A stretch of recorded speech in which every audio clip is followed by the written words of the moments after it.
నల్గొండ జిల్లా గుండ్రాంపల్లి వద్ద NH-65 పై road ప్రమాదం జరిగింది. విజయవాడ వైపు వెళ్తున్న D-Max V-Cross వాహనం టైర్ పేలటంతో అదుపు తప్పి డివైడర్ దాటి హైదరాబాద్ వైపు రోడ్డుపై బోల్తా పడింది.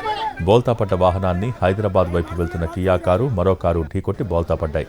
వరుసగా 3 కార్లు బోల్తా పడటంతో హైవేపై గందరగోళం తలెత్తింది. ఈ ప్రమాదంలో సుమారు 8 మందికి తీవ్ర గాయాలయ్యాయి. గాయపడ్డ వారిని చౌటుప్పల్ ప్రభుత్వ ఆసుపత్రికి తరలించారు. హైదరాబాద్ వైపు సుమారు 5 కిలోమీటర్ల మేర భారీ ట్రాఫిక్ జామ్ అయింది. ఘటనా స్థలికి చేరుకున్న ట్రాఫిక్, NHAI సిబ్బంది, పోలీసులు ట్రాఫిక్ క్లియర్ చేశారు. ప్రమాదానికి సంబంధించిన పూర్తి వివరాలు సేకరిస్తున్నారు పోలీసులు.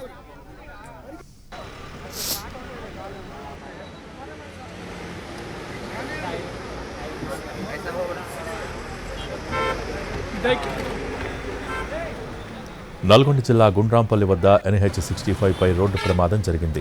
విజయవాడ వైపు వెళ్తున్న D-Max V-Cross వాహనం టైర్ పేలటంతో అదుపు తప్పి డివైడర్ దాటి హైదరాబాద్ వైపు రోడ్డుపై బోల్తా పడింది. బోల్తా పడ్డ వాహనాన్ని హైదరాబాద్ వైపు వెళ్తున్న కియా కారు, మరో కారు ఢీకొట్టి బోల్తా పడ్డాయి. వరుసగా 3 కార్లు బోల్తా పడటంతో హైవేపై గందరగోళం తలెత్తింది. ఈ ప్రమాదంలో సుమారు 8 మందికి తీవ్ర గాయాలయ్యాయి. గాయపడ్డ వారిని చౌటుప్పల్ ప్రభుత్వ ఆసుపత్రికి తరలించారు. హైదరాబాద్ వైపు సుమారు 5 కిలోమీటర్ల మేర భారీగా ట్రాఫిక్ జామ్ అయింది. ఘటనా స్థలికి చేరుకున్న ట్రాఫిక్, NHAI సిబ్బంది, పోలీసులు ట్రాఫిక్ క్లియర్ చేశారు. ప్రమాదానికి సంబంధించిన పూర్తి వివరాలు సేకరిస్తున్నారు పోలీసులు.